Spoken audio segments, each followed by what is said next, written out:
কবিরা গুনাহ।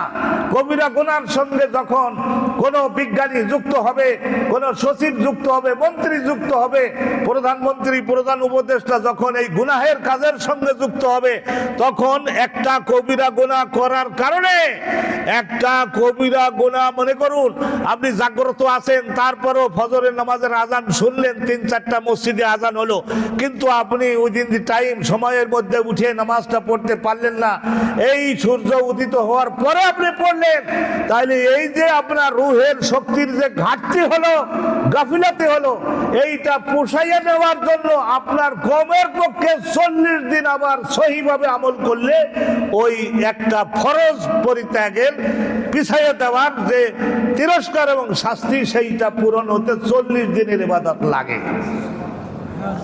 এখন আর নাউজুবিল্লাহ বলবেন না। দেখছেন, এই নিজের চালাকি সম্পর্কে বুঝতে পারি।